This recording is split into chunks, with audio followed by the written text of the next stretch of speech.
प्रियंका श्रीवास्तव ने लिखा है, सादर प्रणाम।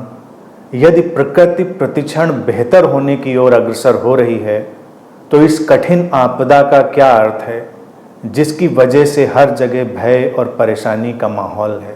कृपया मार्गदर्शन करें। प्रियंका, प्रकृति निश्चित ही बेहतर की ओर ही जाती है, हमेशा, प्रतिक्षण। तुलनाएं हम करते हैं, क्या बेहतर है और क्या बेहतर नहीं है ये हम तय करते हैं, और उसको तय करने में ही हम विभीषिका की तरफ बढ़ जाते हैं। आज की इस आपदा की स्थिति में हम देखें कि सबसे महत्वपूर्ण चीज क्या हो गई है? जीवन ही सबसे महत्वपूर्ण हो गया है।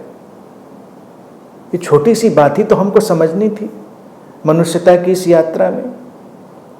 हमने तय किया था प्रकृति में, प्रकृति के सारे संसाधनों को दोहन करते हुए, उनको रौंदते हुए कि ये महत्वपूर्ण है।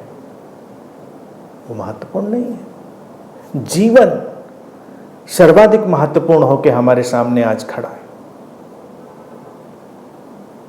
हर जगह भय और परेशानी का माहौल है। सोचने की बात है, क्या हम इससे निजात नहीं पा सकते? क्या इससे मुक्ति नहीं पा सकते? बेशक पा सकते हैं, लेकिन हमने पूरे जीवन क्या इस भय को सींचा नहीं है? इसके बीजों को बोया नहीं है? आपदाएं केवल हमारी छुपी हुई चीजों को उभारती हैं। जिसने जैसा जीवन जिया होता है, कोई भी आपदा उसको उभारती। इसीलिए आपदाएं एक अर्थ में वरदान भी होती है। आपदा में ही, संकट में ही, विपत्ति में ही व्यक्ति की मूलभूत संभावना प्रकट होती है और उसको पहचानने का अवसर मिलता है कि उसके अंदर सचमुच में क्या है। अच्छे वक्त में तो हर कोई संत है, हर कोई महान है, जिसको कहते हैं ना फेयर वेदर स्पिरिचुअलिटी, या फेयर वेदर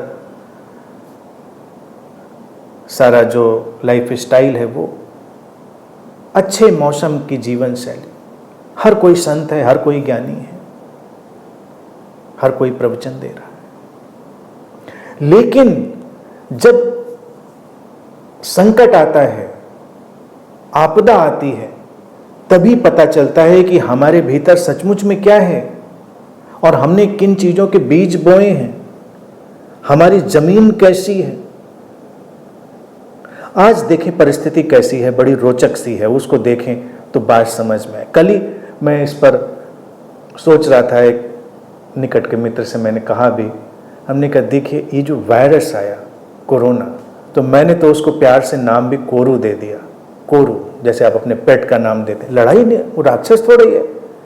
मैंने कहा कि देखिए दो स्थितियां चल रही हैं कि इंसान अपने को बचाने में लगा है जीने के लिए, और कोरू अपने को बचाने में लगा है। दोनों डरे हुए। अब हमको ये तो पता नहीं, इतना इतना सूक्ष्म जो वायरस है उसके अंदर भी कुछ चलता होगा। अगर उसको इतनी समझ है कि अडॉप्ट कैसे करें, म्यूटेट कैसे करें, सरवाइव कैसे करें, तो इतना तो मान लेना पड़ेगा ना कि कोई एक मैकेनिज्म इंटेलिजेंस का है उसके पास। तो माइंड भी है, सोचने की बात भी है। माइंड है तो ये फंडामेंटली इमोशंस सारे आएंगे, शांति के, भय के, व्यवस्थित होने के और अव्यवस्थित होने के। सारे इमोशन फंडामेंटल हैं। इसके लिए बहुत हमको ज्ञान नहीं चाहिए, ये बिल्कुल मूलभूत है। जब जीवन बचना चाहता है, भय से ग्रस्त होकर तमाम तरह की क्रियाएं प्रतिक्रियाएं करता है। आपदा से मुक्ति निश्चित होगी, जल्दी ही होगी। और मैं समझता हूं अगर इससे मनुष्य ने जीवन का सम्मान करना सीखा तो आगे ऐसी आपदाएं शायद कम आए या और सुधरे हुए रूप में आए। और इस वायरस से भी थोड़ा सा कंपैशनेट व्यवहार करें, डरे नहीं। वो भी बेचारा जीने की कोशिश कर रहा है। अपने अंदर एक मेडिटेटिवनेस लाएं, प्रेयरफुलनेस। और देखिए कितना रोचक होगा, इस कोरू से कहें कि भाई चलो ठीक है, तुम भी रहो हम भी रहें, तुम भी जियो हम भी जिएं, हम लोग बीच के रास्ते पर आ जाते हैं, तुम भी बचना चाहते हो हम भी बचना चाहते हैं, तो हम तुमको इतना स्पेस देते हैं कि तुम हमारे साथ रहो शांति से। डरने की, मारामारी की कोई ज़रूरत नहीं, क्योंकि जब कोई भय में आक्रमण करता है तो सब तहस नहस करना चाहता है, लेकिन अगर किसी को तुम वैसे ही बैठने की जगह दे दो तो क्यों कर तहस नहस करेगा। पहले भाई कोई आक्रमण करता है तो पहले तुमको घर से निकाल कर फेंकेगा, तब वो घर में बैठेगा। मित्र को घर में बैठने के लिए तुम्हें घर से बाहर के निकाल कर फेंकने की ज़रूरत तो है नहीं, तुम उसका स्वागत करते हो, बिठालते हो, तो वो सब बातें नहीं आती। तो थोड़ा बीच की ग्राउंड इंसान को लेनी पड़ेगी, वही स्पिरिचुअल ग्राउंड होगी कि कंपैशनेट हो। एक जीव चाहे वो भी भयानक लगता हो हमको, लेकिन वो भी सरवाइव करने की कोशिश कर रहा है, और सरवाइव करने के इस आतंक में ही वो खतरनाक होता जाता है। म्यूटिव भी वो भी तो बचना चाहता है। तुम्हारे घर में कोई घुस आए, तुम बहुत सीधे साधे सात्विक व्यक्ति थे, तुमने कभी किसी को मारा भी नहीं था, थप्पड़ भी नहीं लगाया था, और जब तुम्हारी जान पे बनाए तो तुम दुनिया के सबसे खतरनाक आतंकवादी से भी ज़्यादा खतरनाक हो सकते हो। तुम कुछ भी कर सकते हो, तुम किन चीज़ों का हथियार की तरह उपयोग कर लोगे, उस पर बाद में शोध होगा, रिसर्च होगा कि देखिए कैसे इस चीज़ का हथियार बनाकर इसने दुश्मन को परास्त किया। तुम्हारे घर में चाकू भी कायदे की नहीं थी, लेकिन तुमने अलमारी तोड़ी, शीशा निकाला, तुमने कुछ किया और तुमने मारा व्यक्ति को। तुम जीना चाहते हो, तो कोरू भी जीना चाहता है, वो भी जीना चाहता है, रहना चाहता है हमारे यहाँ। तो सारे जो स्पिरिचुअल लोग हैं वो एक मेडिटेटिवनेस अपने अंदर लाएं, लेट देयर बी पीस। जैसे हम भारत में एक प्रार्थना करते हैं ना, ओम शांति शांति शांति।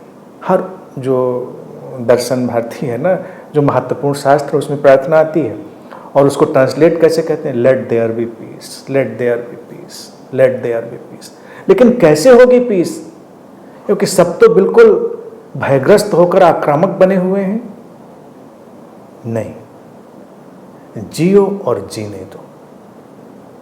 अब इस प्रक्रिया में कुछ लोग शहीद भी हो रहे हैं, बेशक समझ मनुष्य में पैदा होती है तो कई लोग अपनी शहादत दे देते हैं। सरकारें तो नहीं मानेंगी शहीद, लेकिन मनुष्य के भीतर प्रज्ञा जागृत करने के लिए जो लोग अपना जीवन बलिदान कर चुके हैं या कर रहे हैं, मैं समझता हूं कि वो भी मानवता के लिए शहीद है। उनका सम्मान वैसा ही होना चाहिए। कोई किसी देश को जीतने, जमीन को छीनने के लिए मरता है तो लोग उसको बड़ा सिर आंखों पे उठाते हैं। अभी चलता है ना, अभी लड़ाई झगड़ा हो जाए, भारत पाकिस्तान चीन, एक एक सैनिक को लोग सोशल मीडिया पे चलने लगा, सैनिक को देखो खड़े होकर सल्यूट करो। काहे को भाई, ठीक है सैनिक है, रक्षा कर रहा है, लेकिन ऐसा भी क्या है, इतनी हिंसा, इतनी प्रतिहिंसा, इतनी प्रतिक्रिया क्यों? मनुष्य के इतिहास में कभी कभी ऐसे चक्र आते हैं जब कोई समझ, कोई प्रज्ञा जागृत होने के लिए तमाम लोग अपना जीवन बलिदान दे देते हैं, उसकी आहुति दे देते हैं। तो इस आपदा में जिन लोगों के प्राणों की आहुति हो रही है, हुई है, वो सच्चे शहीद हैं मनुष्यता के। उनके प्रति सम्मान रखें, भय नहीं, सम्मान, क्योंकि वो उस काल के गाल में समा गए हमको ये बताने के लिए कि जीवन कितना कीमती है। चंद दिनों में, हफ्ते 10-15 दिन में ये उड़ जाता है, और हम लगे हैं सारी बेवकूफियों में।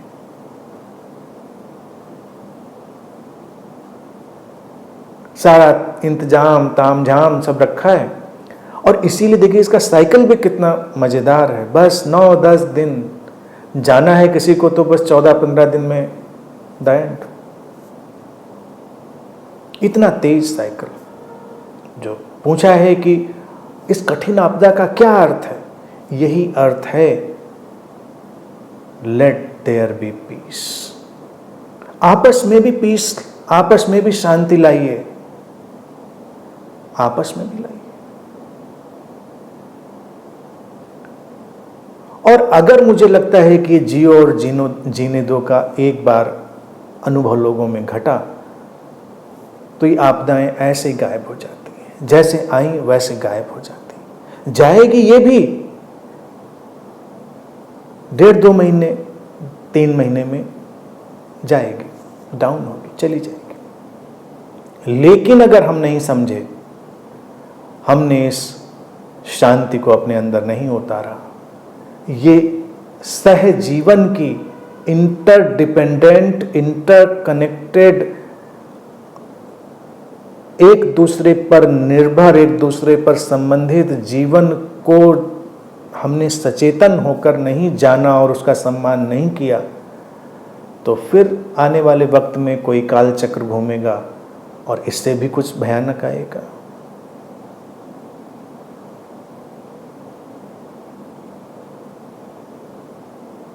तो अब से मेरा सजेशन यही है कि इस आपदा को भय की तरह ना देखें। जब कहीं पता चले कोई वायरस है तो अपने स्प्रे लेके बस मारने में न जुट जाए, कोई मार डालना है, साफ कर डालना है, ख़त्म कर देना है उसको। सोचो अगर उसके अंदर जरा सा भी माइंड होगा तो तुम तो दुश्मन बन गए उसके लिए। तुम ये कह सकते हो कि ठीक है, एहतियात बताए गए हैं, हम उनको करेंगे, हाथ धुलना बताया गया है तो करेंगे, लेकिन भाई कोरू, हमारी तुमसे कोई दुश्मनी नहीं है, ये नॉर्म है। और शायद दूसरे लोग और भी जिए ठीक से, इसलिए हम सारे नॉर्म कर रहे हैं, लेकिन कोई पैनिक नहीं है। हमें तुम्हें कोई ख़त्म करने का कॉन्ट्रैक्ट, सुपारी नहीं मिली हुई है, हमने कुछ सुपारी नहीं ली है। तो थोड़ा सा तुम भी सुधर जाओ, एडजस्ट कर लो, थोड़ा सा हम भी एडजस्ट कर लेते हैं, और फिर साथ साथ रहते हैं हम लोग। और साथ साथ तो ये रहना ही है। इस तरह से नहीं रहेंगे तो भी वो साथ में रहेगा। वो आ गया है, जाएगा कहाँ? वो जाने के लिए नहीं आया है, वो आ गया है तो रहेगा। तो रहें तो सब प्यार से रहें। हमारे आसपास भी देखिए कई मित्र हैं अनंत में, वो भी शिकार हुए हैं इस बीमारी के, उससे बाहर भी निकले हैं, स्वस्थ भी हुए हैं। तमाम लोग उनके बीच में जाते हुए भी शिकार नहीं हुए हैं। जो भी निकले हैं गंभीर होकर भी निकले हैं, लेकिन वो निकले इसी समझ और प्रज्ञा से ही हैं कि जब उन्होंने अपने भीतर की शांति को साध लिया, स्वीकार में उतर गए, जीवन के सम्मान से भर गए, तो इन भाई साहब ने, कोरू ने अपना रास्ता बदल लिया। कभी कभी चमत्कारिक ढंग से वो रास्ता बदल लेता है। अस्तित्व में मिरेकल होते हैं, ये ना सोचे कि मिरेकल नहीं होते हैं, लेकिन हम उस यूनिवर्सल माइंड में जाते कहाँ हैं? एक इंटरकनेक्टेड यूनिवर्सल माइंड है, तो उसमें जाइए तो तमाम चीज़ें अपने रास्ते बदल लेती हैं। तो ये छोटे से वायरस का क्या, ये भी बेचारा बदल लेगा। और अपनी प्रार्थना बस इतनी ही छोटी सी रखें, शांति शांति शांति, let there be peace, let there be peace, let there be peace. इससे ज़्यादा कुछ चाहिए नहीं। जीवन पर्याप्त है। ये चंद लम्हों की ज़िंदगी अमूल्य है, बस उसका सम्मान करें, सब आपदाएं जाएंगी।